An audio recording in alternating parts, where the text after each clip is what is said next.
What is up, theology nerds? This is Trip. And guess what? Today on Homebrewed Christianity, the podcast you happen to be listening to, I'm visited by my friend Dan Koch. Dan is a man with a plan. I don't know if he is. But he did have a plan to launch a brand new podcast called You Have Permission. And in it, he gives you permission to have different opinions than you grew up on a whole host of controversial and exciting topics. And he's going to talk about it in this episode. So I don't want to say a whole lot more other than I knew that there's a whole chunk of you that listen to Homebrewed Christianity who would totally dig his brand new podcast, and it's just launching this week, and he launches with 4 episodes. So that means you could binge listen and then decide, like, am I digging this? Am I loving this? And if you do, then you're welcome. And if you don't, I'm sorry. It was for someone else. But, yeah. So before we jump into this episode, you may know that Dan and I first hung out in person at the American Academy of Religion. But he's a rock star. He doesn't like to brag about that. He was in rock and roll bands, makes his money making music. So I think that qualifies as a rock star. Then he got nerdy. Well, we hung out at AAR, became friends. He's launched a whole number of podcasts. He does a lot of stuff with the Bad Christians podcast network. He has a podcast called Reconstruct, and he has a podcast called Depolarize. And this brand new one right here is there for your listening pleasure on the iTunes and the different places where you find the podcast. This is an aside, but I was discussing on Twitter. We had a little debate as to what is the best podcast listening app. And I think there are 2 that are significantly better than all others. I mean, significantly. Some people, I think Spotify used to be my jam. Now no more. The podcast app for iTunes is really good for discovery purposes, like finding new podcasts. But listening, no. The best 2 are Overcast, great app, and Pocket Cast for a number of reasons. They let you speed things up. If you're me, you can dial up a podcast 2.5, 3x, like triple speed, all the way up to triple speed. You can cut out silences. Like, have a button, and it just cuts out giant chunks of silence for those podcasts that like to leave lots of silence. Then there's a volume boost on Pocket Cast, which is good. It helps normalize the volume because sometimes you listen to one podcast and it's the appropriate decibel level requested by podcast directories, like this podcast. This is the 80% of the noise that comes to this podcast is right at the decibel level as requested by podcast distributors. And I have a whole program that does that. Some people don't do that. Theirs is too loud or too soft. Well, Pocket Cast has that option that helps you do it. Pocket Cast has the coolest tweet option. Like, you can tweet from the exact place in a podcast. So you can, like, if there's a funny line, like, you could tweet this episode and be like, in the random place in the middle of it, Tripp said, boom shaka laka laka rama lama ding dong. And then you tweet to the link right before I said boom shaka laka laka rama lama ding dong, and it goes straight there. It's called Pocket Cast. So that's just Overcast, Pocket Cast, best two apps. Easy. And I know some of you are saying, yeah, but now like Spotify is adding podcasts. They're also adding podcasts that you can't even get on other podcast things, which makes you have to go to multiple apps just to listen to it. So on principle, I do not listen to Spotify only podcasts, except the Chapo one. That was really good. But other than that, and I only listen to the episodes that weren't on other ones. They put half a season out of Chapo episodes, and then they're like, the rest are on Spotify. And I'm like, well, Spotify, I give you money every month, and I'm mad that you're putting podcasts on here. I go to you to listen to my 90s rock and roll mix list and the songs we put our kid to bed with, and, soundtracks for the movies my daughter's obsessed with. That's what you're for. You're not for podcasts. And why are you doing that? Why? I turn you on for music, to escape having to wrestle with, spoken word reflections. But, well, I guess they don't care about my input, But if you are a podcast listener or new to podcasts and you're saying to yourself, what's the best app? Like Overcast, Pocket Cast, those two, definitely my favorites. I use them both because I have different podcasts I subscribe to on each. But they're both easy to use, easy to listen to. So, yeah. Now, before we jump into this episode with Dan, I just want to remind everyone that what's happening in the near future, February 1st and 2nd, is the Cosmic Campfire. You can go to cosmiccampfire.party and you'll find out that Science Mike Morell and I are putting together an event with Joan Roughgarden. Amazing scientist. Anyway, and Robin Henderson Espinoza. Boom, shakalaka, laka, laka, laka, ramalama ding dong. There. See, I said it 3 times. You can link to any of them in that app. And Barbara A. Holmes. All are contributing content for us to wrestle, reflect, and engage with. But it's a cosmiccampfire.party 1st and 2nd of February, which is similar to February, actually identical, in Chapel Hill, North Carolina. You should come. Use the code I Love Yoda, and you'll get a discount. Just saying. No spaces, I Love Yoda. But if you don't love Yoda, you can still use it. Why? Because the Force binds all together, not just those who recognize and affirm the reality of the Force. Maybe you're not Force sensitive, but that doesn't mean you can't get a discount by using I Love Yoda. Also, the next big reading group, like the Cosmic Campfire one, that we're doing a homebrewed, where there'll be a bunch of nerds gathering to read text, wrestle with it, ask questions and such, is the Open and Relational Theology reading group. If you go to openandrelationaltheology.com, you'll find out that Thomas J. Ord, that's right, author of God Can't, and we're having a number of Tom Ord episodes on the podcast in the next couple weeks. Tom Ord and I are doing the reading group. We're going to read people like Marjorie Suhaki. And I'm so excited. I have never read Marjorie Suhaki in a homebrewed reading group yet, and now we're getting to. And Marjorie and I are, I'm just speaking on my side. I love Marjorie Suhaki, and I love Marjorie's interpretation and theological use of Alpha North Whitehead. It's just spectacular. We'll also be reading like Clark Pinnock, Keith Ward, Terrence Fretheim, Karen Baker Fletcher, and the Sir John Polkinghorn.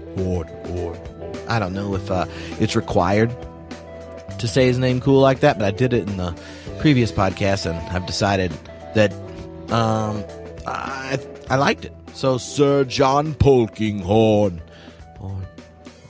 We'll read him and wrestle with him. He is a physicist, quantum physicist, who became a priest and then became a sir, which that means he's British. Anyway, openandrelationaltheology.com. That's the reading group. Join it. cosmiccampfire.party, and you can get access to the old Cosmic Campfire reading group right there in the top right-hand corner, and you can join the Cosmic Campfire event February 1st, 2nd.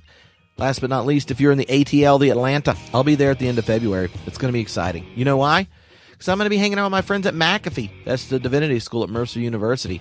So get ready to rock and go to tripfuller.com for more details. Or our Facebook page at Homebrew Christianity's Facebook page. There's events there. Yeah, and if you want the podcast to come to you, holler at me. Yeah. Here we go. Time to talk to Dan.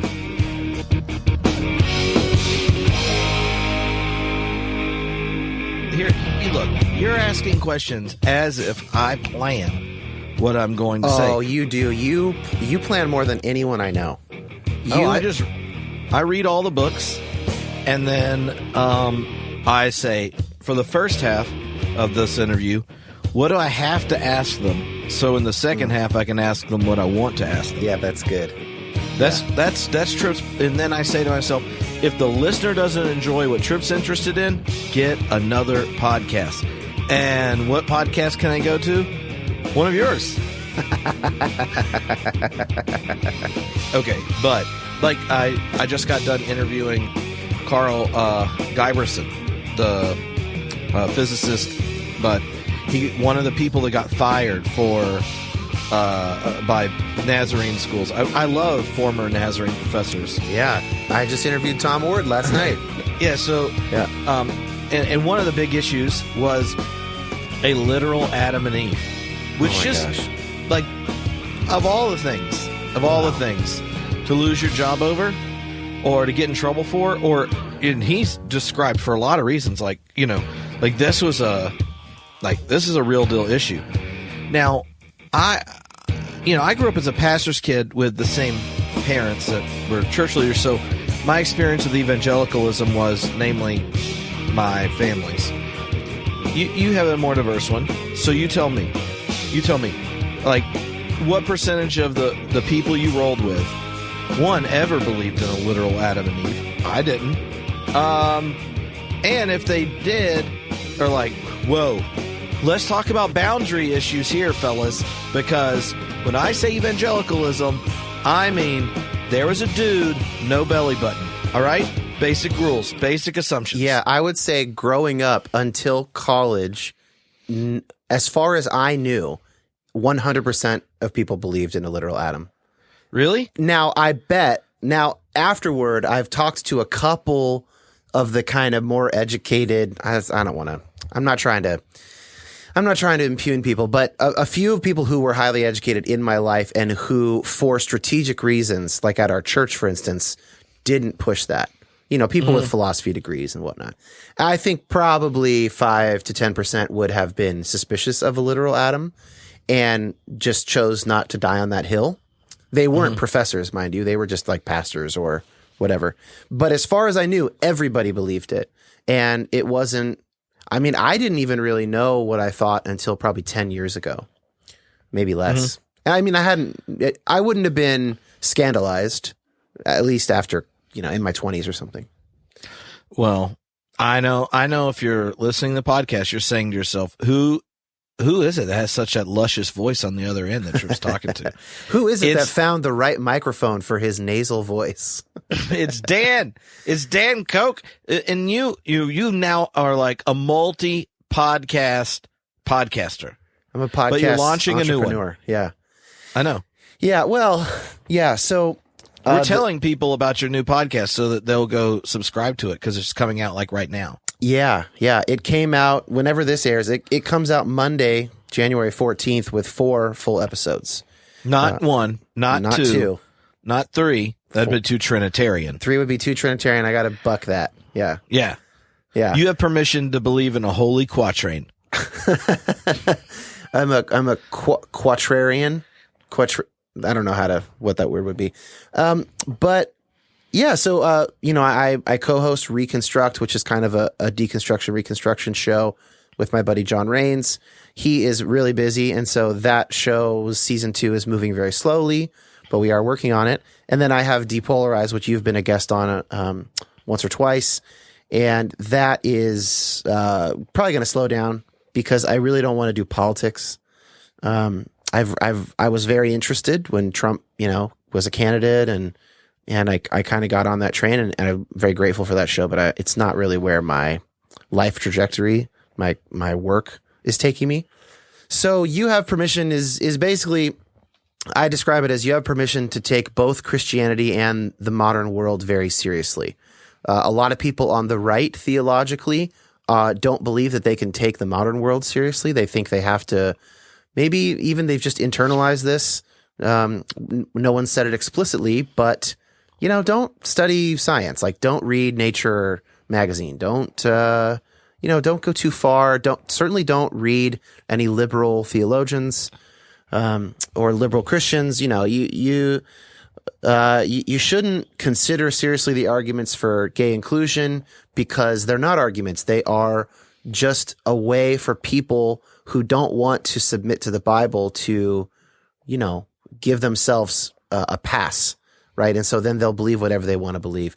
And then people that probably not very many of your listeners fit that description, but maybe some of your listeners might be on the left. And there are people who are so enamored with science. They're so enamored with, maybe atheist philosophy or whatever that they think they shouldn't take Christianity seriously. And so to them, I would say, no, you do have permission to do that. In fact, some really brilliant thinkers are Christians and have been and have been theists. And so it's kind of this, you and I have talked about this before.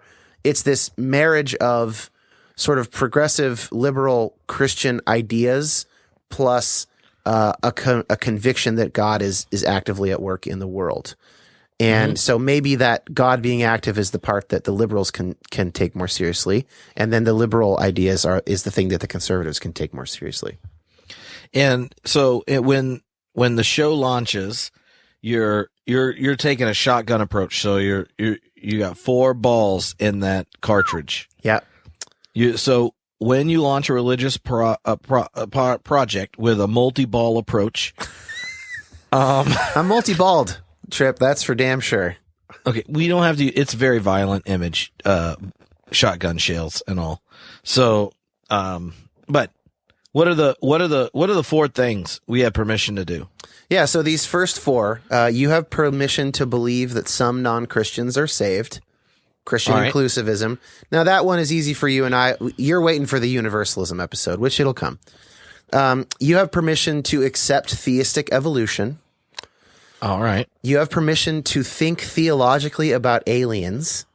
Oh yeah. Yeah. That's for the real theology nerds. But do you have permission to do it publicly? Because see, Chad, my original co-host 10 years ago, edited out the large volumes of my extraterrestrial rants. That's what John Raines does in Reconstruct. He has edited me out talking about extraterrestrial intelligence. I think it's really theologically interesting. So I know. Now that we got the keys to our own kingdom, Trip, we can talk about aliens to our heart's content.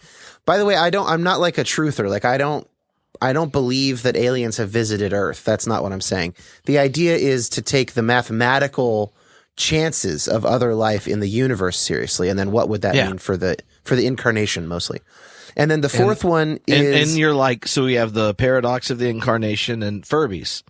Yeah. And that one, Keith Ward is on that episode, friend of the pod, as well as David Wilkinson, the British astrophysicist and Methodist minister. And then the fourth one is you have rejection to reject predestination, an alternative to TULIP, with Don Thorson from Azusa Pacific, he's got Acura. He's got a competing acrostic that he thinks is what actually like 80% of Christians believe. And even many Calvinists are actually believe Acura and not TULIP. So that's just the beginnings, but that's the first 4. Just the Christian ones. Yeah. Are we saying that there are non-Christian Calvinists? Oh, yeah. Well, no, their deity's not a Christian.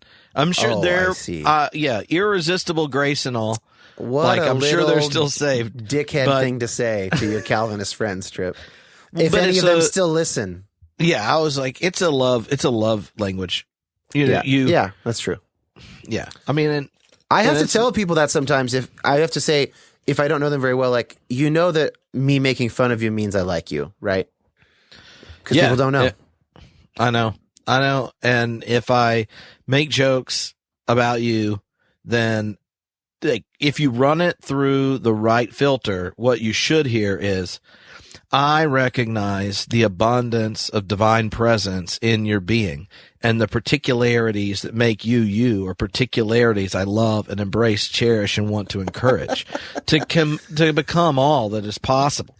And it's just sometimes I like to remind Calvinists that their God is an asshole and probably not Christian, but that doesn't keep them from being redeemed, or as they'd probably like to say it, have their righteousness imputed all over the place. Because they, there's just something about the word impute that I'm uncomfortable with. There's also something about the phrase all over the place that I'm uncomfortable with. Well, look, I'm glad we got all 4 balls of your initial shotgun approach to the first season, letting all these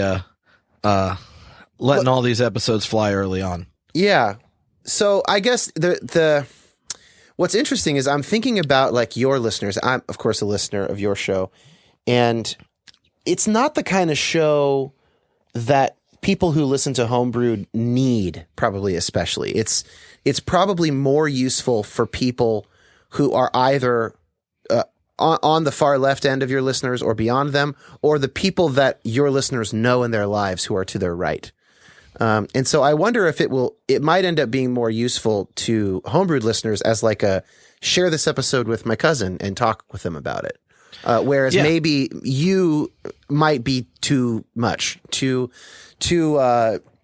bookish, too much terminology, and also too far theologically for them to go. Whereas on my show, I'm trying to be. It's like with Depolarize, right? I'm trying to be very aware of people who disagree with me, and their sensibilities. And I actually try and ask questions that they would ask.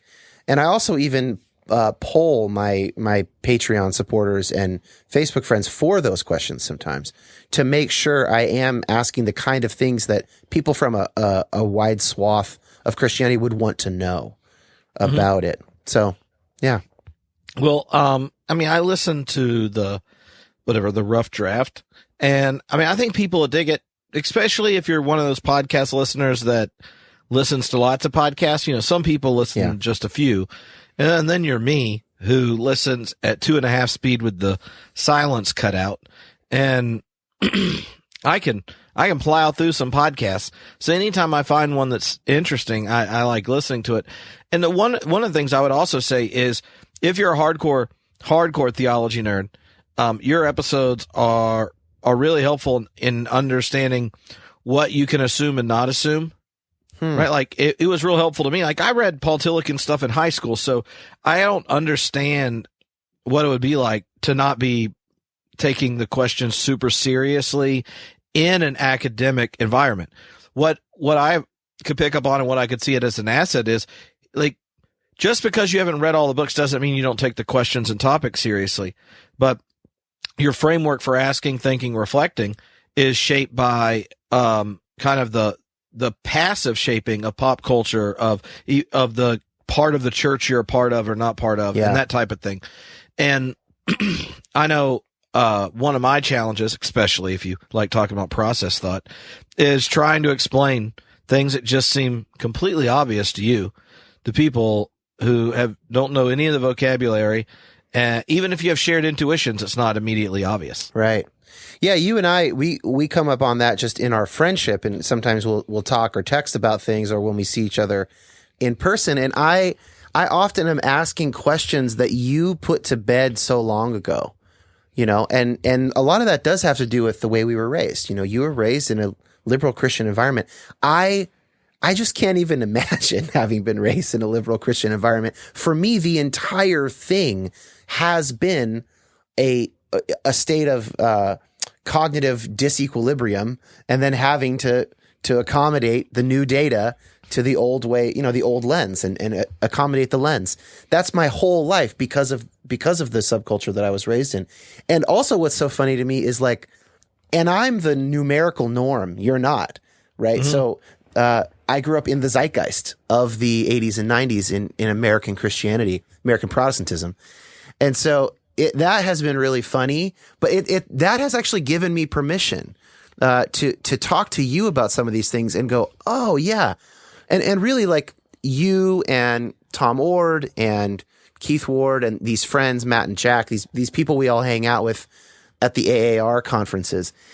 It's really been incredibly personally transformative for me to find that crew. I really think I've sort of found my tribe, and I was honestly told growing up that you guys did not exist. I mean, it really was. I was told there are no liberal Christians who love God. Liberal Christians are Christians who have caved into culture. Ooh. That's what I was told over and over again. Liberal Christians are people who are picking and choosing what they like about the Bible. Which, if you hang out with enough liberal Christians, what you learn is they didn't give in to culture because they were never cool enough to do so. like if I hang out with progressive Christians and I'm cool, if I speak at an event that's, you know, edgy evangelicals, I'm like the least cool speaker of all time. I have to, like, mention one time I hung out with Morgan Freeman and stuff like that before there's any street cred whatsoever. You know? Yeah, like, I'm friends with Dan Koch. He's a rock star. Oh gosh, and that is how you always introduce me, which is really annoing. But nobody. I do that funny. You know. But here's the thing. You do that with Johnny Russell, and Zach Lind.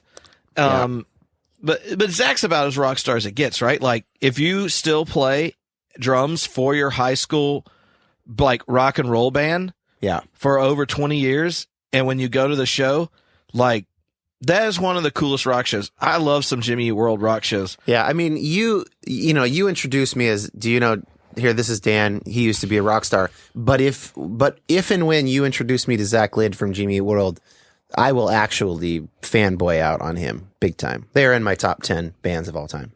Oh, I love Jimmy Eat World. And, but live, I love them even more because, fantastic live. If you go to a Jimmy Eat World show today, it's not like you just showed up because you heard the middle. Like you're packed out, and 80% of the room knows B-sides. Oh yeah. And there's nothing like being with like 5,000 people singing rock songs for 2 hours. I know, it's true. There was something that's what heaven's like, you know? Heaven is a never-ending Clarity reunion tour, or a Clarity 20th anniversary tour. But before we got sidetracked with Jimmy Eat World, I'm so jealous that you're friends with Zach, by the way. I was going to say that, shit. Oh yeah. Okay. So you don't even have to go talking about evangelical versus, conservative versus liberal Christianity and who's caving to culture and how. You don't even need to bring in sort of power dynamics and racial questions to see that, like, evangelicalism that I was raised with had tremendous cultural power. Like, it did create a lot of the mainstream culture of America. Not all of it, not Will and Grace, not Friends, not some of the stuff coming out of Hollywood, but like multiple presidents were elected. I mean, plenty of power, right? And so it is a weird thing to say. It's sort of like maybe groups can't exist without some sort of victimization narrative. Unless you are being victimized in some way, perhaps there's no group solidarity. And that's an interesting question to me. I don't know the answer to that. But it's like that. I mean, if you are a victim, it makes it easier for you to not reflect on your responses, right? And I think one of the things that I actually thought of during the last season of Depolarize, because I've had to like dial back my general intake of politics just because I moved to North Carolina, and the humanity that's here that would identify as Christian and Trump supporting not only justified my sweeping horrendous judgments of them, but intensified it. Like, I've never actually met a group in person and they're worse than I projected on them. I mean, not like, oh, they said a few things, but I mean, like, consistently, the humans in that category, in at least my experience, so it's not all of them, but yeah, it's anecdotal. But it doesn't help. So I just as soon not know what's going on, vote. I've given money to much more progressive candidates. And here's been my response to the two things I want to know what you think. One, a lot of the intensity of an energy is connected to the resentment of Protestant privilege, patriarchy, all being connected in the name of Jesus for cultural dominance. And that what's being dreaded is a resentment that that's going away, and no one asked them for permission to do it. And nice. The new connectedness of technology and the new connectedness of culture has led to a large chunk geographically of the country being told from the cultural polls on the east and west, like, here's what we value, here's what we celebrate, and it's so different than their neighborhoods and their communities that then when just a little difference shows up in their neighborhood, a growth in ESL students in their public schools, or one church of hundreds in one town has a transgender bathroom sign, or whatever it is, or like I've not too far from here, there was a giant protest over a drag queen reading children's stories to kids at a public library about loving you in all your uniqueness. Like, Are you telling me in the South that if you are a drag queen, you've not experienced people degrading you for not loving your uniqueness, and it could be really powerful to have that person be one that reads stories about the beautifulness of who you are? Like, anyways, but then obviously Christians show up. But so I was trying to think of how to frame it where things I interpret in ethical framework are, it's not ethical because in a sense, the decision was made much lower down the developmental brain, right? Like there's this cultural place that's zapping through technology, and their connectedness online and stuff makes them ever present, that a world they're not actually tactilely connected to, but digitally connected to, is changing at a rate they have no influence or control over. Yeah. Yeah, I have some sympathy for that. Yeah, there's an invasion narrative, and there is also a reality that corresponds to that narrative in a sense. Mm-hmm. And it's maybe more of a digital invasion than an organic analog invasion, but any evidence of the analog invasion is taken as proof for the, a larger future analog invasion of the digital invasion. That's the worries about Sharia law, and if enough Muslims with head coverings show up in your town, you're doomed to that or something.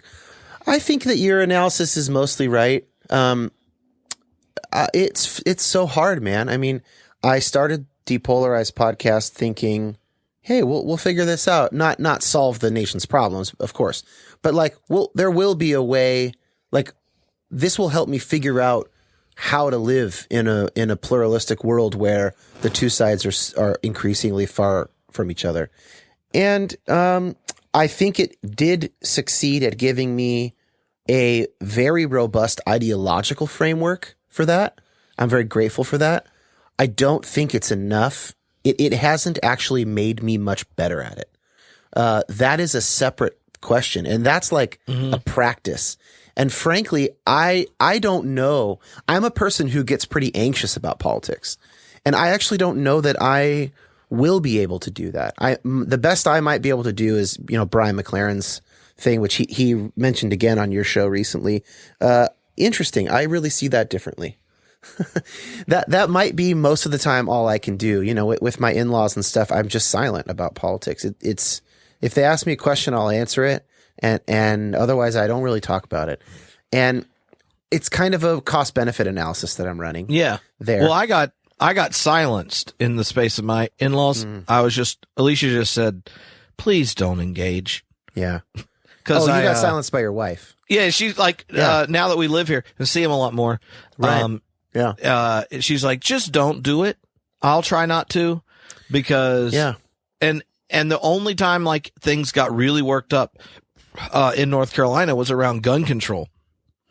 And one of the things that has dumbfounded me, and it's not just their experience, though my father-in-law will probably get on here and tell us exactly what he thinks. But, if it was Depolarize, you might invite him on. Yeah. To do that. Yeah. I would. Yeah, that would be painful. Just because I think there's it is, but that's the point. It is painful.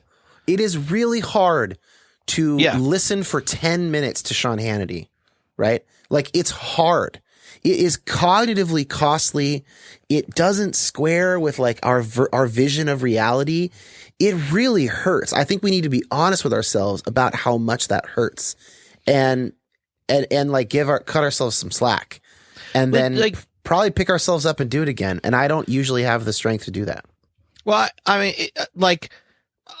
just thought I was just going to for them. And actually there are 3 different families I know that when I moved away 10 years ago, since I've come back, all of a sudden have guns all over the place.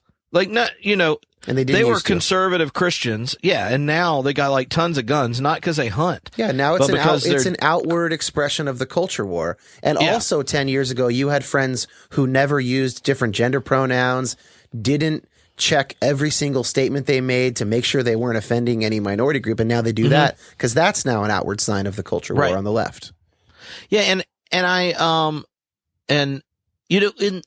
wonder, and I don't think this is true for everyone, but when I watch news or talk with progressive people and they do the same type of seemingly logical, fallacious things that the right does, it drives me up a wall. I get more irritated because they should know better.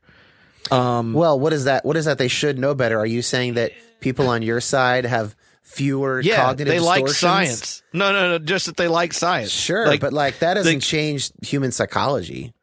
I mean, well, no, I get that. I get it doesn't change human psychology, but I do think there's a, one party's interested in public education and the other's not. I would say you're engaging in exactly the thing that you're engaging in cognitive distortions when you frame it that way. In public education? Well, it's just, okay, if you want to go policy wonk, technically that's true.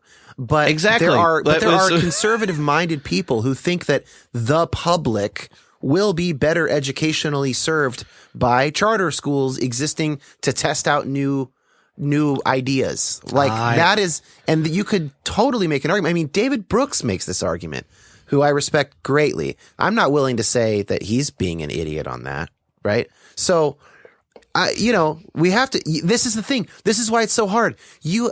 Politics, it goes into so much of our lives, and especially since Trump, it has rocketed to the number one, it's our number one pastime now on the right and left. It didn't used to be. That like, it's so hard. If you really want to do it, you have to it takes so much mental energy to be on guard all the time. And it is fucking exhausting, man. It really is. No, see, here's my second thing I wanted to pitch to you. Yeah. I think we should just have permission to, vote for Democratic Socialists and not pay attention, because the most effective thing that the right ever did was lie, cheat, swindle, and manipulate people through fear tactics to go along with them, and then get people in that are just going to do whatever they want. Yeah. I mean, okay, I'm not really on board with any of the stuff you said after you have permission. Well, I know. I'm just saying that, just look at what now's on the table because a few progressive people decided to put it there. That's if you go back to Clinton's fear of the rise of the right or the Tea Party or whatever, when you have this indignant 30% on an edge, it actually ends up making progress in our current system in ways that being center left doesn't. If Barack Obama was as scared of the new 80 progressive Democrats in Congress as he was of one wishy-washy, middle of the road, completely useless senator, and then took, Medicaid for all off of the plan, we'd have a completely different world. And I think the assumption behind a lot of politics for more progressives is that the state's a good thing, you're trying to do good stuff, and so we want to bring everyone along, blah, blah, blah, blah, blah. Well, I think you're wrong about Obamacare, by the way. I don't think that's true. I think there's a narrative on the left that we've been quiet for too long with the policies we really want, and we need to act like the Tea Party acted. And first of all, I don't know what the evidence is that just because it worked, quote unquote, air quotes, on the right, that it would work the same on the left, because there are coalition dynamics at play there. There is gerrymandering at play. There's a lot of variables. And I think that I also worry about the long-term breakdown of extreme versus extreme. And I think that the Hidden Tribes report that came out, 6 months ago reveals just how big the middle is, the 70% they call the frustrated middle. And it's a huge chunk of the country. So for people that don't know, the Hidden Tribes report was a kind of typology of American politics. Yeah, an updated one. Yeah. And where, of the different tribes, you have two on the end who are they're more politically engaged at the party level and activist level. Yep. And they're ideologically more progressive. Or more conservative. conservative. Yeah, it's like less than 10% are on either of those polls. Right? Yeah. And, I agree that like when I read that, I thought Yeah, and if you took that survey of who showed up at our political party get-togethers, it's not an accurate description. Right. And the middle has very little interest in, the middle has very little interest in the efficacy of politics or really wanting to add it to your life, which I completely understand, right? But like they vote. being engaged. I mean, they still vote. And so you when you're trying to think about who can beat Trump, for instance, you do have to consider moderate Republicans and centrist independents who don't want to vote for Elizabeth Warren. Like they don't trust that. They don't want a socialist. They don't want someone who calls themselves a socialist. And I don't know. Let's not Elizabeth talk Warren about doesn't this. call herself a socialist. Okay, well, Bernie does. Anyway. Yeah, Bernie does. Let's. I wanted to say something. I was just. My point was like, for if you're going to have gerrymandered districts, and you have all the stuff that's going on in the next 10 or 15 years, if you aren't a right winger, then and the motivation until we learn how to adjust to our connectedness, the profitability of our anxiety and stuff, you could decide, I don't want to be significantly engaged in macro politics, invest on a local level, and then advocate for the more vocal, polarized person for the national level, because it's more of a tug of war thing at this point than a constructive exercise. Maybe. I mean, there's still party operatives whose job it is to get someone elected, and that's still what it often comes down to in terms of the policies that you would like to see enacted. So I'm not sure. I'm a bit more of a moderate maybe on that at the national level. I definitely agree. I mean, I really read very little news anymore, and I try not to spend my time on national news especially. And I think Trump's ability to hijack the news cycle is just showing what an unhealthy thing that is anyway for the average person. It just doesn't really, it's not really a good use of my life to keep abreast of every national story. It doesn't have any effect on me usually, and I don't have any effect on it. And like I have 70 odd years to live, and what am I going to do with that time? And when it comes to, for instance, my in-laws, who I see 15 to 20 times a year, what's the point? Like, is it more important for me to convince them of some different political opinion, or is it more important that like I have a good relationship with my in-laws? I think the latter. In my life, doing a cost-benefit analysis it's more important. And so that is one of the reasons I don't engage in politics with them, because it's like 2 more votes. You know, it's like, who cares? That's not worth leveraging my relationship with my wife's family over on that. And especially since they're Christians and I'm a Christian, it's not the most important thing that we either share or disagree on. And I know that there are political implications for our faith, and we see our faith in very different ways. But I have to ask myself, if I want them to see their faith a bit more the way I see my faith, what's the most effective way to do that? Is it to argue about Fox News talking points?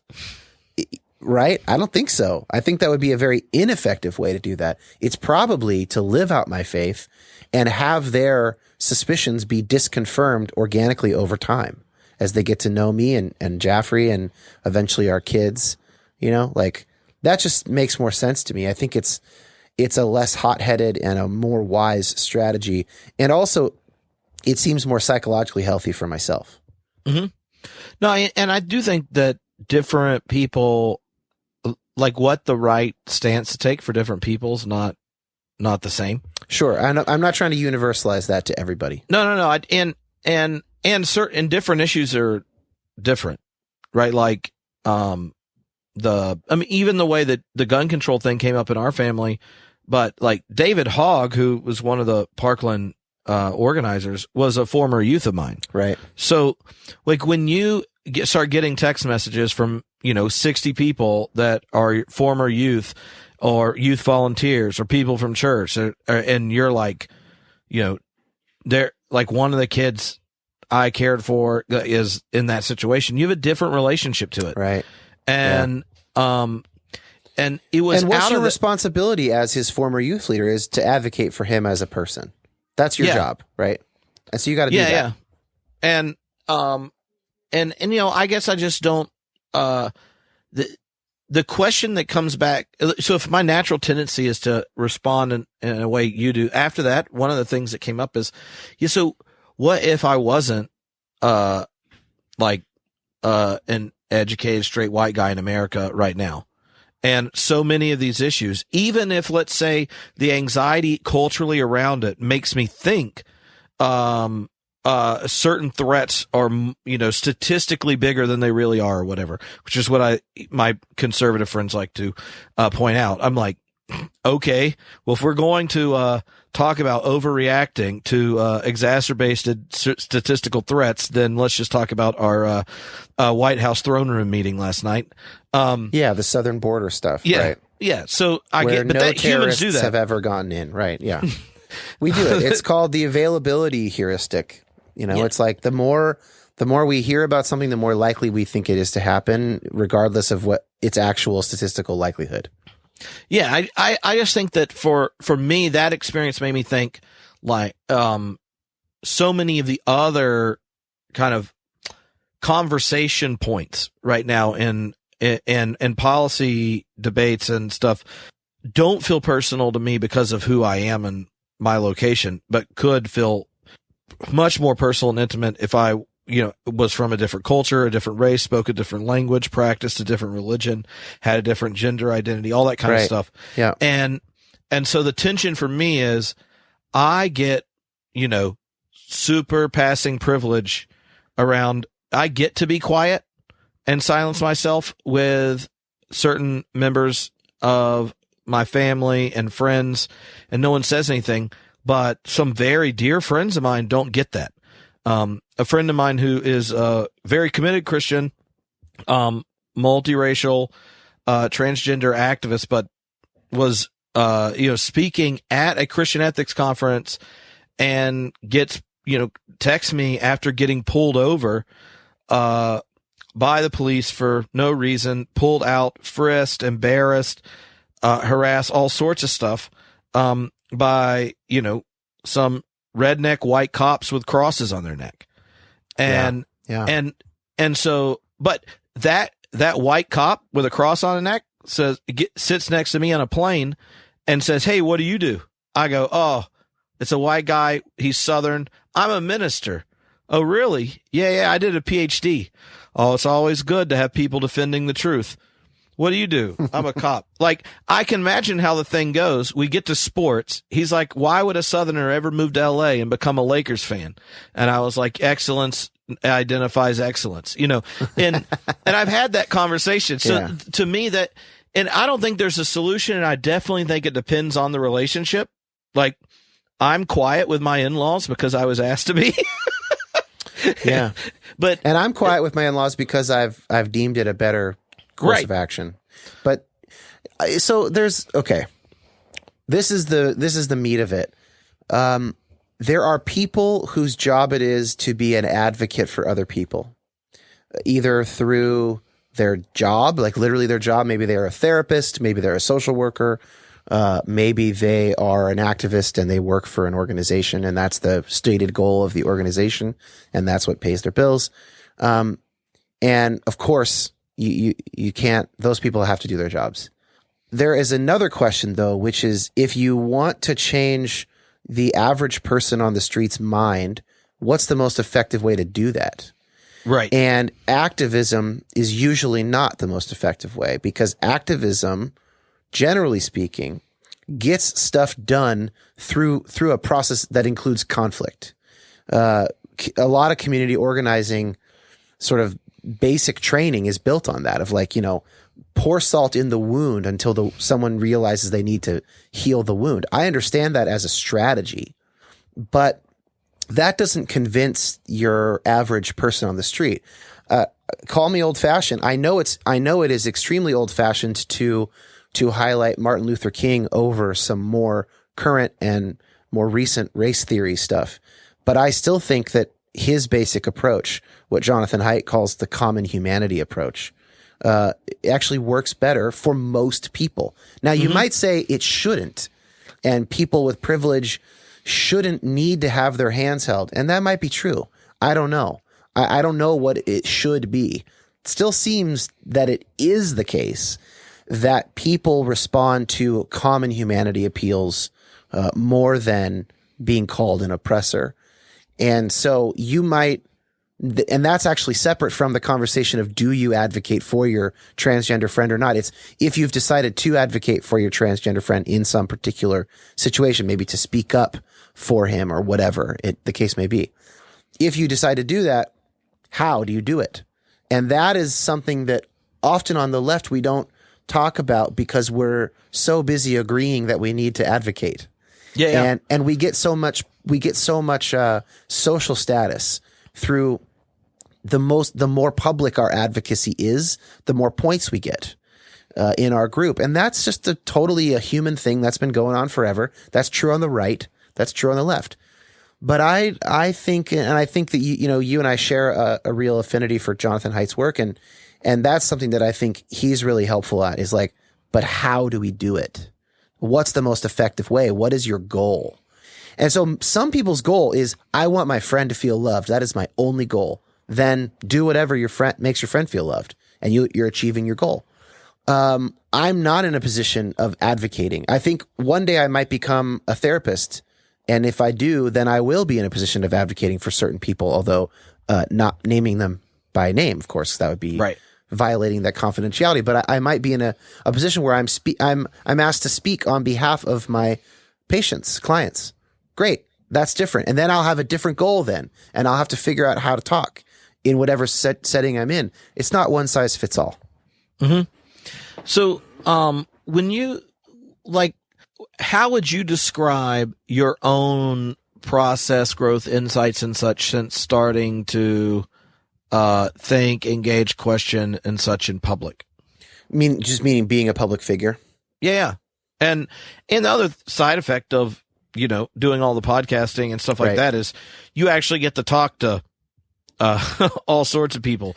I mean, you've done interview forums to talking to, experts from different areas and that kind of stuff.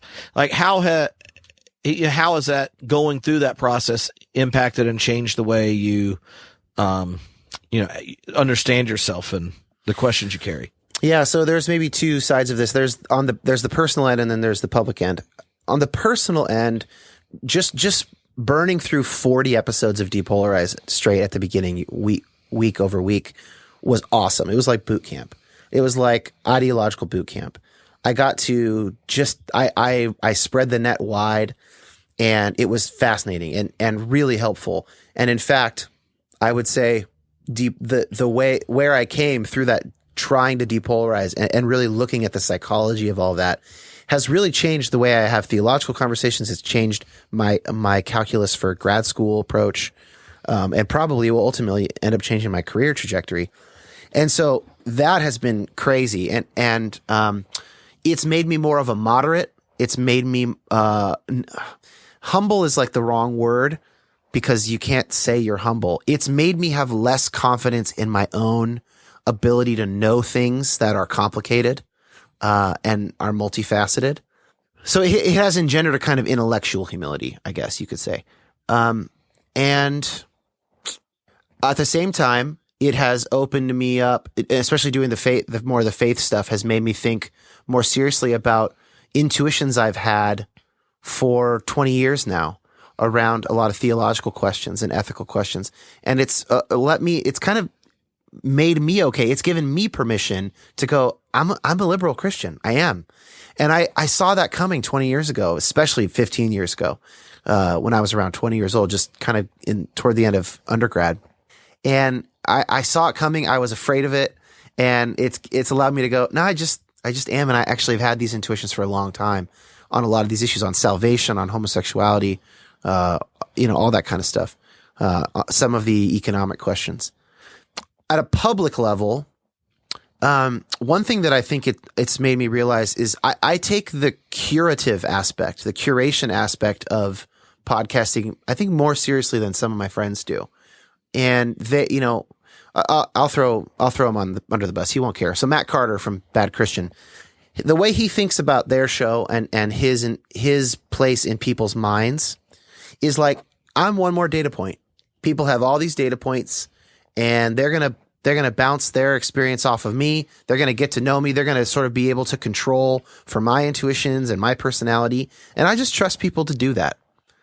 I'm happy to be one more data point in what they do. I think he's right about that. That is true. That is what people do. I do that with you. I do that with other people I listen to, right? I have my own internal controls. There are very few people that I would go, just simply the fact that they believe this is a reason to believe it. There are a handful. Jonathan Haidt might be one of them. Alan Jacobs might be another. There's a few people who have proven themselves to me so thoroughly. David Brooks is probably one. But so, and then I lean more into like, I want to have a goal here. I want to know what my purpose is with this show. So You Have Permission is like, feels to me very close to kind of my general vocational call with this kind of stuff. Is like, I want to remove roadblocks for people. Therefore, I need to identify the roadblocks, and then I will surgically choose guests that I think will help remove those roadblocks. It's not going to work for everybody, but I do have a kind of an ideal listener in mind, and it's basically me 12 years ago. Like it's where I was 12 years ago. It's where so many of my friends are. It's a person who really is earnestly seeking God, but they really don't know which of the things that their authority figures told them to believe or not. They don't know which ones to take seriously, and they don't know which ones are arguments made in good or bad faith. And since they have limited time, they don't have all the time in the world to figure this shit out. And so maybe I can curate that for them a bit and help them walk through that and get some more perspectives. So I think I've actually leaned into the curation, whereas Carter has leaned away from it and leaned into like, I'll just be like Joe Rogan, and like, you can take Joe Rogan with a grain of salt, whatever you think about him. So I don't know. Does that answer your question? That was a long freaking answer. No. And it wasn't that yesterday. The first person I interviewed answered the first question for 39 minutes. Are you kidding? Yeah. That's a lecture. I know. And that was I asked 6 questions in a total interview. Wow. And I was like, why did I read your books? Like, anyway, now everyone can go figure out which one that is when it comes out. And it was good. Like, yeah. Like he's a very elderly statesman in philosophy of science, and it was high quality. I was just like, right. Little did I know the faucet just needed turned on. Yeah. No, I think that's interesting. And I think it's helpful. Like, it's funny to me when people ask me questions as if there's this, like, I have some secret agenda and who I have on when. Like, I do have one, but it's not secret. Well, I know, but that's what I mean. It's like yours is deliberate. Yeah, but so you don't think of it that way for your show? I have some avatars in my head who I follow a group of them on Twitter. So there's like Twitter groups that are the 3 avatars. So I see like, what are they asking about? What are they thinking about? And I do that for the ones that are people that listen and are engaged and not like in the guild. Mm-hmm. But I about half of what I do is like, this is what I'm genuinely interested in right now and would like to read and to prepare for. Totally. And let's be honest. It's not like people are banging down my door asking me to do an episode on aliens. They're not. But I like that topic. Yeah. And I happened to be at AAR and there was a symposium on it with Keith Ward. And I was like, I'm going to do this. This is some interesting stuff. So it is a mix. There are things that I am just passionate about and curious about, and I want to talk about them. I want to learn about them. But I would say 2/3 is probably a more like, I'm trying, and I've asked people, what are the questions you're asking? What are the kinds of things? I'm looking at polling data. I'm really thinking like, what would be helpful? I like that. Like, it's like an engineer mindset, which I'm not an engineer, but there's a problem. How do we solve it? That's fun. I love movies and books that are like really process driven. Like I loved Spotlight, not for the topic, but more like it was a good journalism movie. It was like a movie about journalists figuring something out. I love that stuff. I love solving problems with people, you know? So I'm leaning into that. And what I do to compensate for that is I have this minute and a half intro to every episode where I lay out exactly who I am, where I'm coming from. I'm not trying to convince you of this or this or this, but here's a problem I've seen, and this show is trying to address that. Now you do what you want with it. But I prefer that, man. I usually prefer, if I've got the mental energy, I prefer an audiobook to a podcast because someone spent a lot more time on those words. So it might be a personality thing, but I like having my time respected. I don't listen to as many shows where people are just kind of hanging. I understand the allure of those shows. I do listen to The Watch, which is about TV and movies, and they're kind of just hanging. But other than that, you know, and that's my really downtime, like personal hobby stuff. I personally, as a listener, prefer, wow, they're really respecting my time. They put some thought into this. But not everybody's like that. And so, you know, you just got to kind of make what you can make and what you like making. Yeah. Well, I mean, just following the stats on Homebrewed, every episode except one of the ones over 90 minutes are in the top, like always downloaded the most. Yeah. So people do like that. The longer now, obviously I quit if I'm not interested in what the person's talking about or they don't have time. But like if I'm still talking to the person for an hour and 45 minutes, then it's probably good. Yeah. Or, there's some selection there. Yeah. Or it gets to the good. But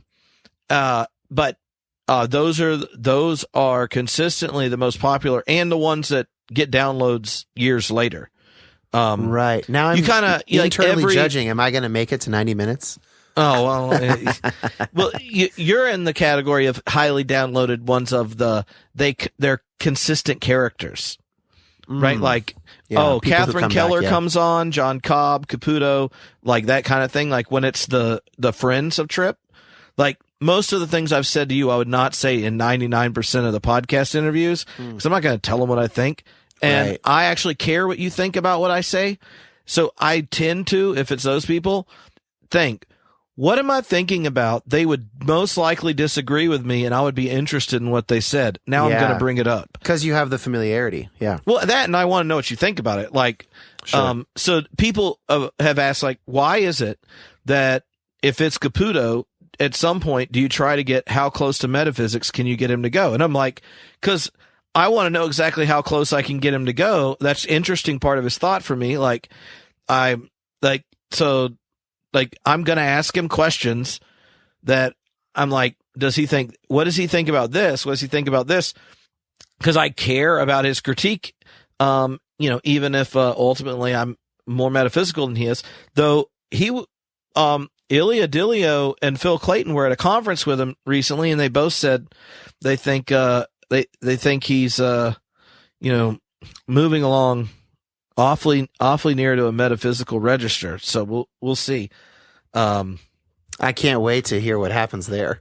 I think if someone tells him I said this on the podcast, that he'll be back to Against Ethics, which is, I think, early Caputo's best book. Can I set a Google alert for John Caputo Metaphysical Ledge?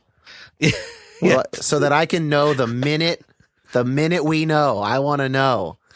I'm white knuckling my chair over here. Can't wait. The thing is, Homebrewed Christianity has, I think, managed to find all 6,000 people in the world that are that excited about that question. Like, there's a third of the people that download it every, within 48 hours of coming out. Like, they're downloading, hoping that topic comes up. They're like, oh, junk. All right. The other thing I was going to say, that, in thinking about even like how you shape a podcast, sometimes it's not obvious because people don't think about what something's named, but like literally Homebrewed Christianity, my goal, like what I said earlier, my goal in the first half of a podcast is to get you to say what you say in your books the best way possible for people that aren't going to read a book. Right. Totally. Yeah.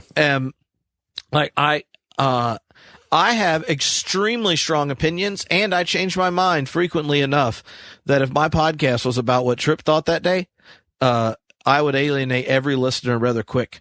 Right. Yeah. But I take thinking, I will take a position and try it out conceptually, and a lot of people don't do that. So a lot of people think they think of themselves more closely identified with their ideas than I do. And because you've experienced more shift. And so it would be impossible for you to not consider that in your conception of yourself. Yeah. Right? And I think part of it is like, if you're not your ideas, you can debate your ideas, critique them, change your mind. It's not personal. A lot of that has to do with like family of origin. You know, did you grow up with debate? You know, my wife and I have opposite stories in terms of that. You know, I grew up with a lot of debate. She didn't. Mm-hmm. And so it's natural in my family that like, yeah, you could kick anything around or whatever, but that's not, a lot of people don't feel that kind of license. Yeah. No, and that's one of the things actually I want to give people permission to do. I think it's worth saying here really quickly that the locus of the permission matters, right? Like, I'm not the one giving people permission. It has to be God. And of course, I don't know what God will give people permission to do. I can't speak for God. So there's an inherent paradox with the title of the show, where I find that locus of authority is just in the body of Christ. I just say, look, I don't know. Only God can give permission, but here are a bunch of people following Christ, and here's what they think, and God hasn't smitten them down, you know? Mm. So like, that's, you know, it's just the diverse body is kind of the only proof I can really marshal. And then you can listen to them and you could see what you think, you know? Well, I do think a basic monotheistic affirmation is permission to seek the truth. Like, yeah, that's true. And that's, who said that? I was interviewing Mark Vernon, the psychotherapist and former minister, who has that podcast with Rupert Sheldrake, which is so good. Yeah. Their little dialogues they record. And I asked him about that because we were talking about, it's another episode coming out. You have permission to learn from and even practice other religions. He goes to a Buddhist meeting. That's his primary spiritual practice at this point in his life. And, you know, I said, well, what about the worry that like there are demons in there? You're inviting the wrong spiritual forces into your life. And he said, I think a consequence of monotheism is that God is everywhere. And that, you know, anytime you're inviting God, you're only going to get God. Now, if you're inviting someone else, that's different. But if you're saying, I'm going to use this Buddhist practice to ask God to come into my life afresh, then how do you not get God? I was pretty convinced by that. I don't know if everybody else will be. Well, I don't know. I'm going to guess that not everyone will be. Yeah, but I think that's right. You know, if you can't manage to, at any point in your life, benefit from another religious tradition, you could at least learn enough about them not to bear false witness. Sure. That's kind of like minimal viable neighborliness. Let me ask you a question. I'm gonna do a thing where I ask you a question that I want you to ask me back because I have my answer queued up. But I'm also curious what you think. Oh, let's do this game. You have to come up with more than one. All right, let's see. Okay, well, let's start with one. All right. With your work, and that could be podcast work, that could be the youth work you've done, it could be speaking, writing. With your work, what is the number one distortion or lie or what have you? It could be a particular one, or it could be a type of lie or distortion, a type of claim that you want to fight against, that you want to vehemently argue against on behalf of the people whose work, you know, or who will hear or read your work. Well, I would say that the biggest distortion is that, a person of faith has any reason to avoid investigating truth in any, you know, through any discipline or any tradition, or should have fear at being transformed by that in investigation.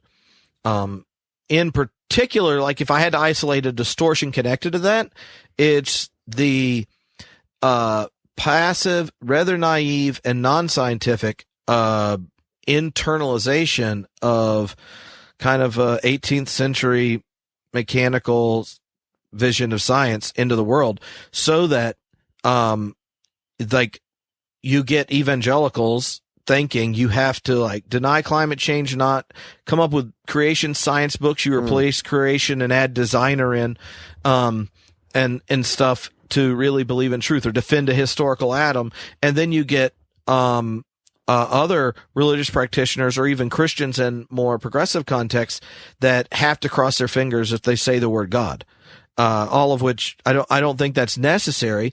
And it's rather depressing to me. And, you know, my main impetus has always been out of more progressive context. I probably exist as a more theologically conservative person, just because I think part of it is being engaged more in thinking and reflecting around sciences than the average more progressive person, and discovering that the doors they think are closed aren't as closed. You're saying that getting more scientifically literate has actually reopened you up to more orthodox claims about God. Easily. That's interesting. I mean, if you are too shaped by Kant, it's above your pay grade to talk about it. If you're a culturally enlightened progressive person, you think Richard Dawkins' philosophical statements have something to do with anything that could ever pass a basic philosophy class, and they don't. Like, his understanding of the ontological argument is as good as my understanding of the rules of Quidditch. There's a golden snitch and a broom. I just looks dumb. And that's about his thoughts on philosophy. So the thing that's come more aware in the last 2 years, it's on the same side, is just how destructive the anti-intellectualism and anti-science stuff is in the evangelical community. And I just always I don't know. I just don't understand why, if you say God created the world, knowing things about it's a depressing or like, look, what it isn't that okay, but that's too simple. It isn't that. It's not that people think that all truth is not God's truth. That's not what it is. It's that people are not sure which authorities to trust for information. They're not sure, in a world populated by gods and devils and angels and demons, that they're not being deceived. There's an epistemological anthropology in evangelicalism in particular that says, and this is Piercing the Darkness, this is Frank Peretti, this is everything that me and my cohort grew up with, of like, no, those people who are gay affirming, they are not letting God speak to them. They are putting up a shield, and that is a demonic force. And that's the thing you have to address if that's the world you come from. You basically have to rid the world of, you have to rid their metaphysics, their kind of, I don't know, their little mini cosmology of like active deceptive forces because they sound liberal or something like that. That's a big part of it. Now, yeah, I having not really ever experienced that feels like such a foreign universe, even though I'm friends with a lot of people that are from it. I went to youth events with my youth group and probably had people in my youth group that would have thought the same thing. Like, my god brothers, like my godparents' kids, I was at something with them and they were like, obviously evolution's wrong because if you carbon date a mollusk that's alive, it gets weird data. And I'm like, I was in high school and was like, my dad, I asked my dad one time how old the universe was, and he was like, well, you know, there's a debate between 13.7 and 14.8 billion years. Right. And he gave me a book on science. I asked about why I told him in 5th grade my Bible was broken because Jesus dies on different days, and who sees Jesus first is different. Like, that's not the devil. That's like the freaking Gospels, you know? Look, of course I agree he's with like, you. here's the historical Jesus, your first historical Jesus book. Right. So to me, what the part underneath it, that the thing I want to communicate most, and this is why I try to have as big a diverse of people on the podcast as will say yes, is in my life, I've had a lot of different positions. from, more progressive to where I am now to more conservative, and like every issue to whatever up and down. I don't know what, but if you ask me to tell the story of my faith or how I'm animated, there's a continuity in it. And so the anxiety I see in evangelicals is the need to be right, certain, and final, because the viability and veracity of that actual relationship with God that you could narrate through multiple opinions, denominations, churches, and ideas it's really dependent, like as if the truth is dependent upon you. And that side is something I'm coming up against more and more as I dialogue with hear from listeners and stuff, because I feel like there's currently, via Donald Trump, a whole new wave of evangelicals leaving, and they find the podcast, and so they ask questions about I haven't done a whole lot of science or religion things in a while because you're just trying to convince post-structuralist metaphysics is reasonable, but now all the ex-evangelicals start doing it. And where else do ex-evangelicals go online? The intellectual dark web. Yeah. And now they message me. I listen to Sean Carroll's podcast or Jordan Peterson or blah, blah, blah. Why is there something other than nothing? How do you understand religion mythologically at the psychological level? What's going on? All those questions are people that have, this is the way I hear it. You could actually help me. I hear those questions as, I can't cognitively and intellectually be where I was. There's something in that experience, community, and relationships that still real lingers, and I want to seize it. Yeah. So what do I do with my questions? Yep. And I want to say, whatever it is that seized you deeply, and you used whatever words, stories, or things that gave you an affirmation of your own life, called you to love your neighbors and your enemies, whatever that is, isn't going away. And so seek the truth, and remember, whatever you believe then was a means to that encounter, and the relationship can be genuine without the idea of that other in your head being final. Just like we're friends, and we know so much more about each other now than the first time we hung out. Right. But and so I was wrong about things I thought about Dan. Yeah, I was wrong about things about you. I know. You're like, man, he is as handsome as I imagine, and and his hugs just are even better than anticipated. Well. But you know what I mean? Like, I want to help them realize, and this isn't surprising for a process person, I'm guessing, that the living and life-giving God has been with them, been for them, and been before them all the time. And the only thing they need to focus on is their next step in seeking truth, embodying justice, living beauty. And if you can trust the process, then you can also trust that process was there the times you've been most alive in your life before, and will continue to be there regardless of the words you use. I think that is true for your listeners and probably my listeners as well. But I think it's worth noting that there's a bit of a selection bias going on there.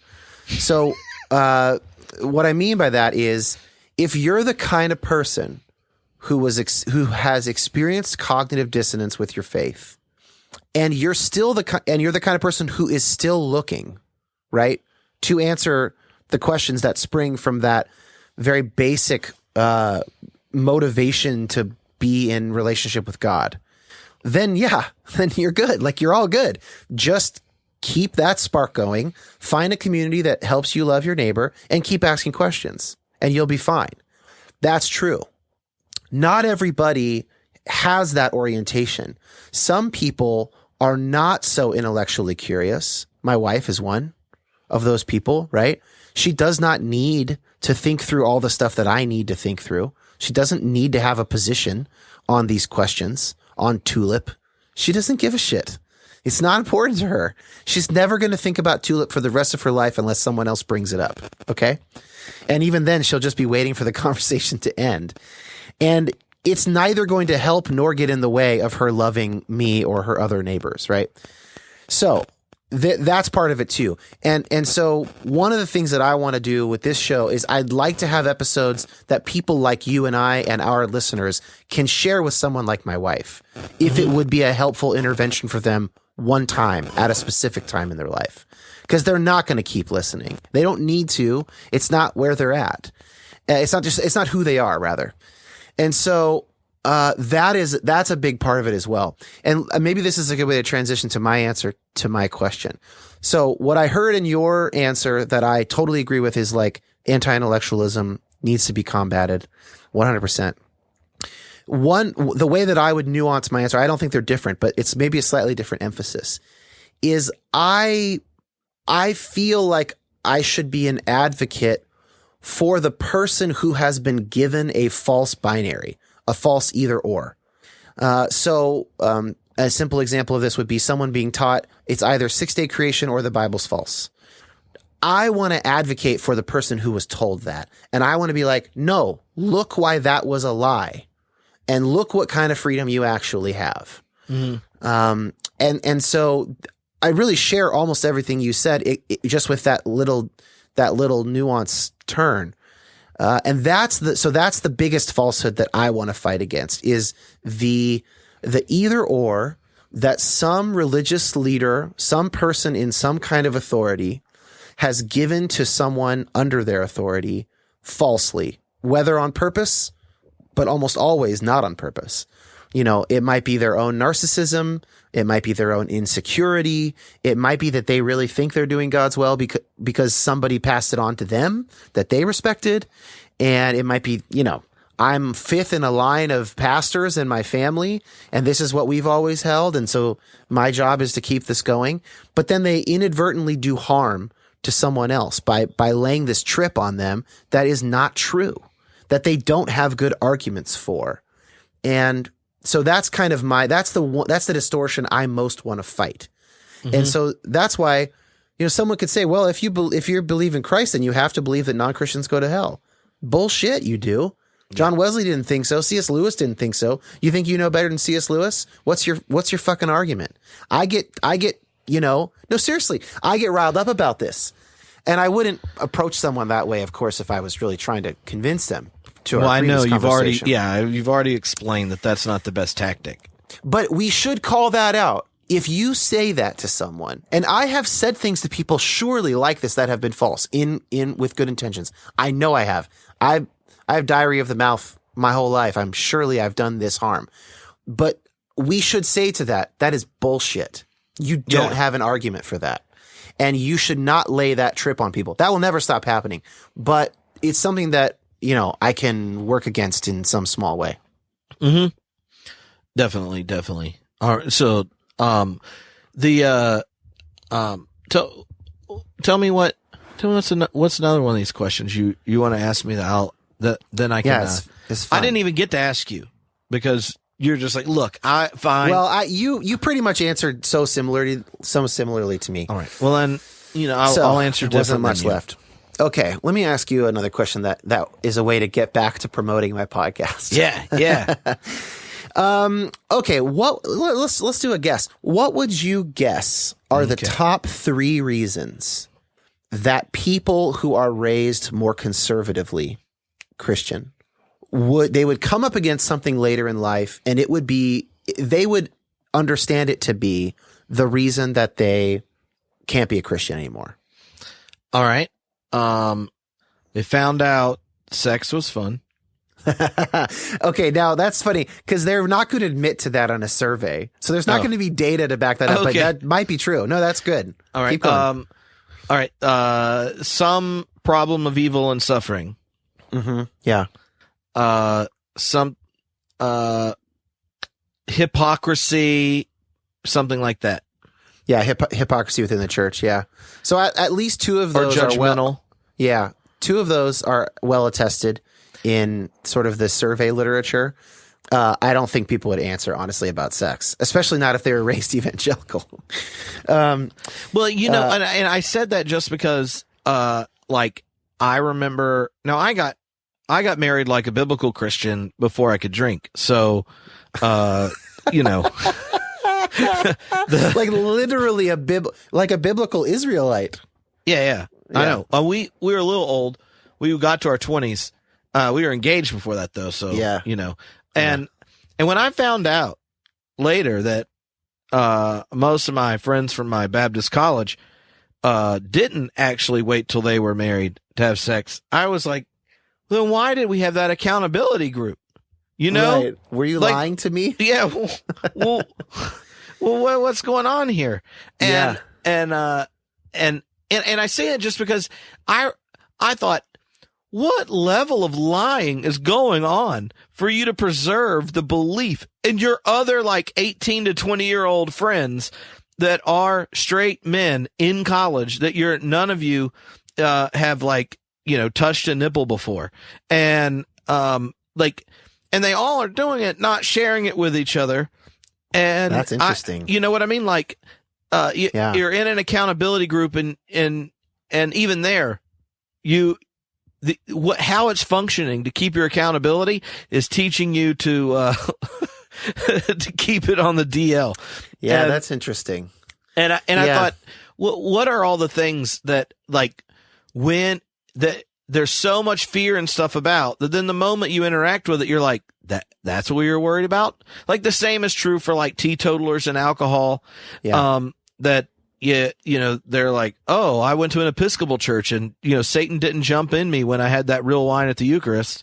Right. And, things. So, but let's see, you know, hold on. I'm going to figure out the third. Is it like you said three, intellectual? You got three guesses. I'm going to now throw a couple more in there that I have read about. Oh, I thought you were like, I know the three. Well, I have a rough sense, but I haven't read these surveys. Like, the most recent stuff I read was that Barna did for Gen Z. So this is like 12 to 20-year-olds or something like that. Mm-hmm. So three more that you didn't mention that are big is science, and evolution is a big one. They learn about evolution. They come to see how likely it is to have happened, and then that causes cognitive dissonance. Very likely. It's very likely. Like literally, very likely. Literally, we have two chromosomes that mutated together. And that's why we're one chromosome different than the other great apes. And like you can just see how it happened. Like the very likely, like gravity likely. Yeah, it's very, very likely. And so that's it's one. Not a theory. Another one is they befriend LGBTQ people, and that forces. Now, I was just reading in this psychology textbook about Piaget's theory of cognitive equilibrium and cognitive disequilibrium. Mm-hmm. Cognitive equilibrium, we always want to be in a state of cognitive consonance, basically. And then we have some experience and we can't fit it into our previous lens. And then we either have to say, well, that wasn't really what I thought it was. So we might have a belief that you can't lose your salvation. And then we have a person who obviously leaves the church and acts totally different in their later life. And we say, well, they must have not been a Christian. So that would be a way of avoiding having to reform. The other thing, that's assimilation. The other option is accommodation. We go, well, I guess you can lose your salvation. Or I have to change what I mean by salvation or something like that, right? I guess your choices can make it so that you live really different and like we have more responsibility than I thought. So with a gay friend, you'll have to, depending on what you're given growing up, you're going to, a lot of times they'll have to accommodate, and then they will think that means they have to leave their faith because perhaps in their community it was such a central tenet, which of course it's not central in the Bible or in the history of Christian theology, but it might become very central culturally. And then the third one is exclusive claims of Christianity is a big one, especially that is increasingly big for younger generations, is the idea that these exclusive truth claims and then exclusive salvific claims. So you could throw hell in there. There's at least a lot of Venn diagram overlap between exclusionary claims and hell. People, and I think this makes sense, right? People who grow up in a global world, who are connected via the internet to any human that can have a cell phone and a YouTube channel. It just seems increasingly ludicrous to young people that like you would need someone to go to unreached peoples in order for them to go to heaven. It just seems kind of silly. And it also seems to lead to a kind of a cultural imperialism and bigotry. And so those are three more that we could use. I don't remember what the actual, I mean, it depends on who you're asking, but those three are also in the mix. Mm-hmm. And so not surprisingly, I have, episodes coming about all of those things we talked about. Actually, sex, not yet, but I'm working on it. I have a person whose stuff I need to listen to that's in Seattle where I live. That might be a good guest. Well, yeah, I those make sense. They make sense. So my experience working with students in Los Angeles at a UCC congregation, which is a more progressive mainline congregation, those are all there. Here's the weird, crazy thing that happens if you say rather sweeping statements like, obviously science is cool. We shouldn't kill the planet. God made and loves everybody. You can learn things from other religious traditions, blah, blah, blah, blah, blah. Those teenagers still have all the same problems teenagers have around identity and stuff like that. Right. Liking gay people doesn't erase the image of God in those teenagers and the questions that their existence in the world provokes. Surprisingly, Jesus' antagonistic relationship towards institutions of truth and power on behalf of the marginalized is intriguing. And communities where you get to be honest, loved, affirmed, encouraged, and called out are still life-giving. So if someone was worried that, what do you do at a church if you can't sit there and lecture against those things? Like most of the things Jesus did with his disciples, right? I know. But that's why evangelicalism leans a lot less heavily on the Gospels and more on Paul, because Paul fits that theological agenda a lot better. I mean, Jesus disrupts a lot of it, and for a community that expressly is interested in social power. Now, they might not say they're interested in political power, but they definitely are interested in cultural power. They want fewer people to be aborted because they have power to change the culture such that people don't want to get abortions. For a group that is explicitly wanting cultural power, not necessarily for bad reasons, they are not going to be really excited about all the anti-empire, anti-wealth, don't show favoritism in James. They're not going to love those passages. Those are not going to be the stories that get told the most often.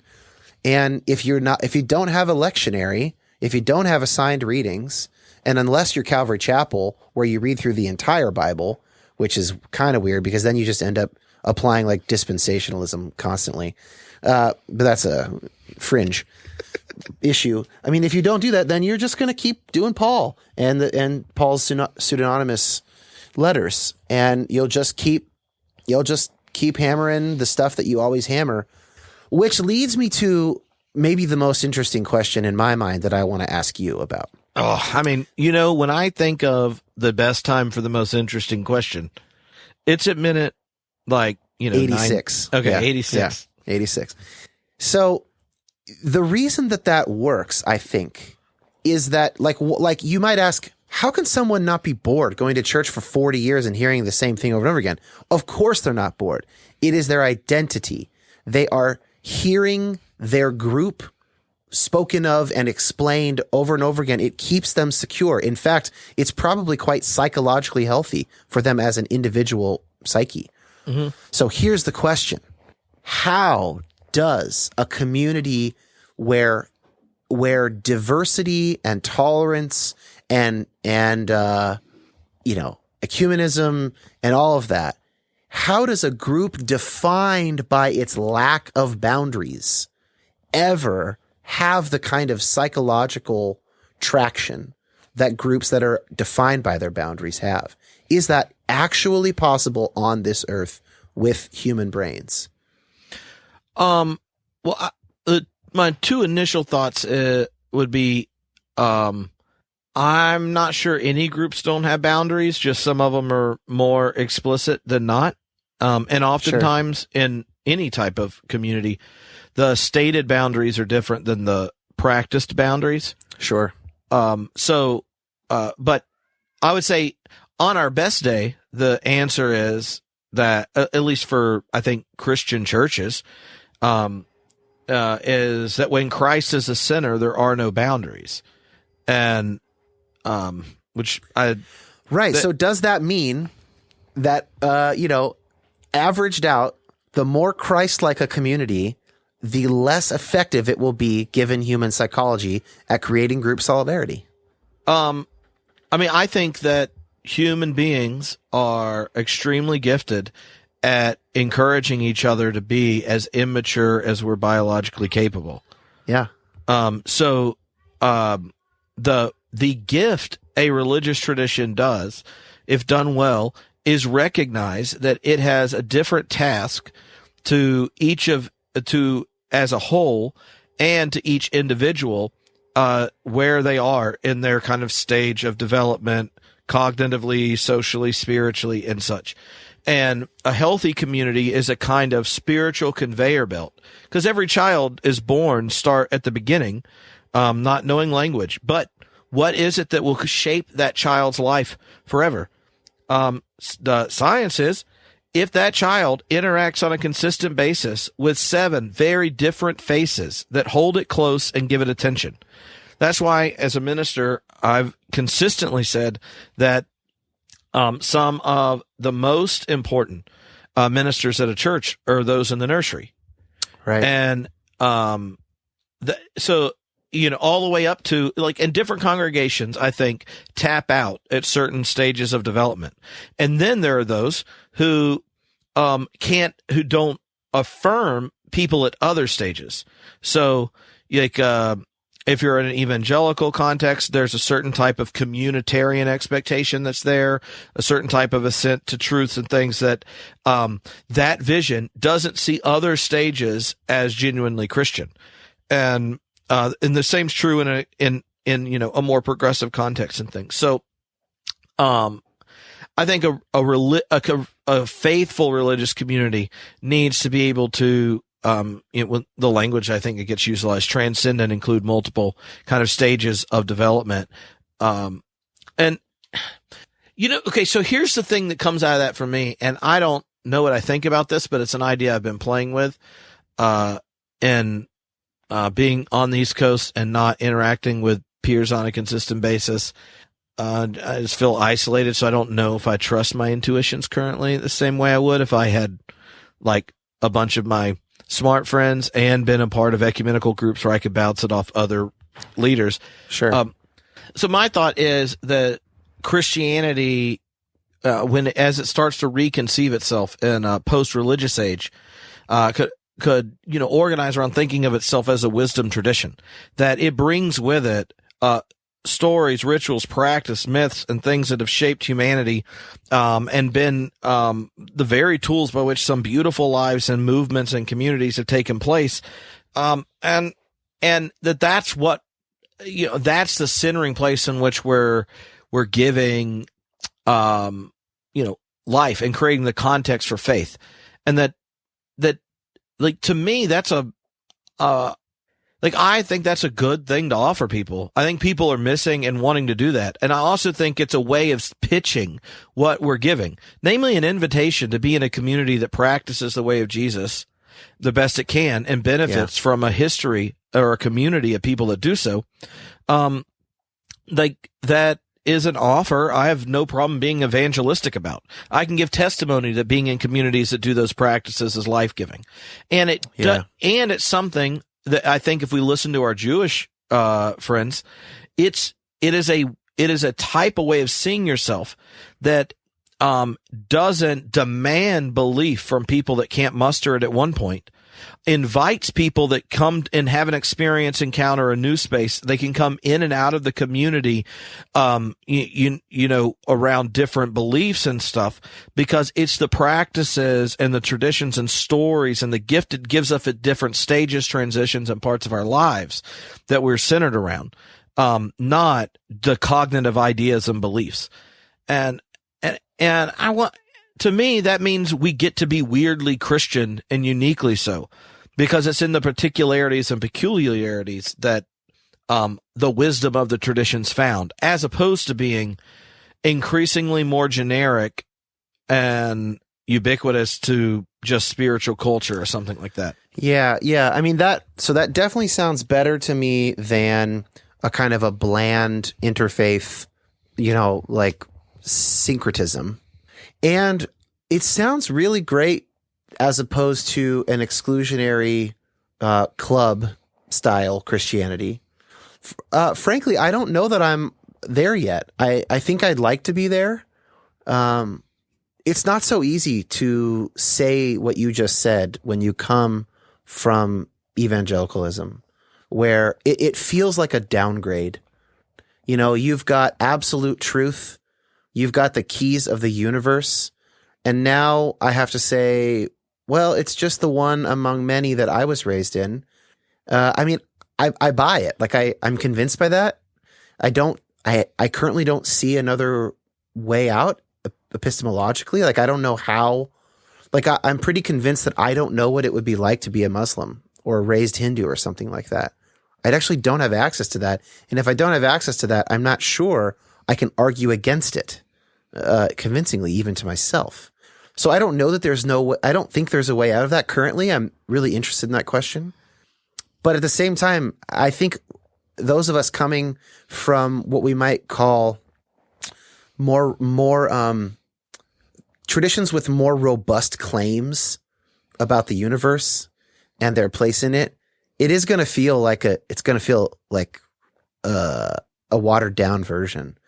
And so we should not expect people to accept that with great vigor and excitement who are coming from that space. They're going to have a reason to take that as a more helpful and a more likely to be true scenario, which I am coming to that. Mm-hmm. But I just need to be honest about it. I have to mourn a little bit. It feels like I'm losing something a bit. And I'm not sure what to do with that feeling. No, that's helpful because in my mind, it went. Not that I never had that thought. I came to it thinking, how do you describe the?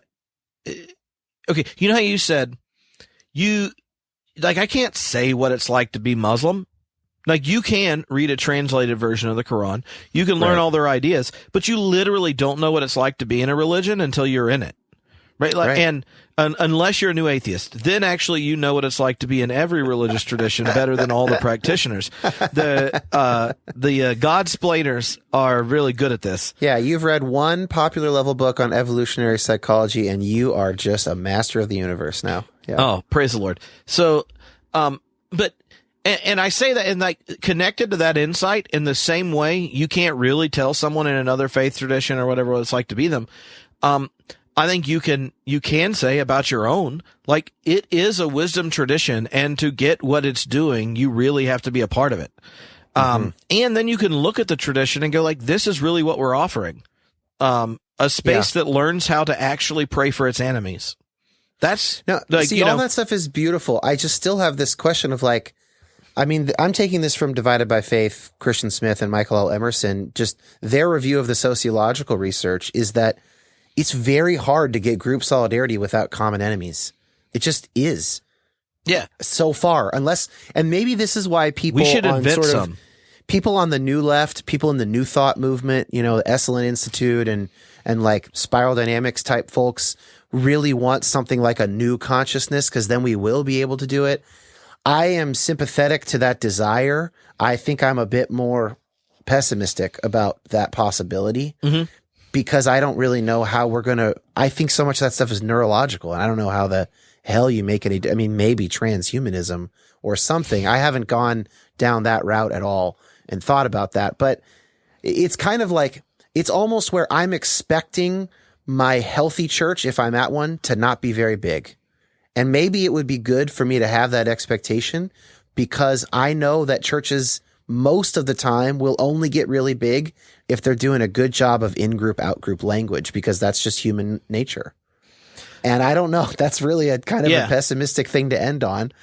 And maybe there's a beauty in that of like the Son of Man has nowhere to lay his head. Like maybe there's a Christ-likeness to that we can lean into, that the way is narrow. You know, I take the way is narrow to not be about salvation, which maybe it is. Maybe it was in Jesus' own mind. I take it to be about like just the facts of life on the ground. Like people suck. People are sheep. I'm a sheep in a lot of things. I haven't researched all my political opinions, and lo and behold, they all line up with all my liberal friends' political opinions. I'm being a sheep in that regard. We're all sheep in a lot of ways. It's very hard to find people who are really navigating things in good faith and with rigor. And so maybe we ought to expect our healthy church communities to be small. Maybe that gives us license to start home churches that are loosely connected to each other in a way that authority won't be abused. I don't know. I mean, maybe that's interesting to me too. And I don't know. So you're my favorite person to talk about this with because you were raised with a different imagination about this than I was. And so I'm really curious how you parse that stuff out. That's why I wanted to ask you. Well, good. I enjoyed talking to you. And I just want you to know that if you're going to be a sheep, you should be a sheep of the Good Shepherd. Okay? Democratic socialism? No, Jesus. Yeah. I know. I agree. Like one of my favorite kid songs with motions is the sheep song. I just want to be a sheep, ba, ba, ba, ba. That's such a fun song. I never learned that one. I didn't learn that one. And then it's like, I don't want to be a Pharisee. No way. Because they're not fair, you see. Wow, interesting. I think some of the new perspective on Paul people would have an issue with your demonizing of the Pharisees. But I'm just going to guess that if I'm just proving my bona fides to your listeners. The new perspective on Paul's interpretation of a lot of Vacation Bible School sing-along songs is going to be significant. Rough, yeah. Well, okay, so if people want to listen to the show, they can just search for You Have Permission in their app or youhavepermissionpod.com, and it's out. I mean, it's out as of this airing, 4 episodes. Yeah. Plus, there's a little 10-minute introducing the show. If people listen for 90 minutes to this and then only want to do 10 minutes more to see if they like it, they can do that. Yeah. But we hope you check it out and enjoy all 4 audiological balls thrown through the shotgun cartridge that is. You have permission. Thank you, Trip, so much, man. Looking forward to hanging soon. All right. See ya.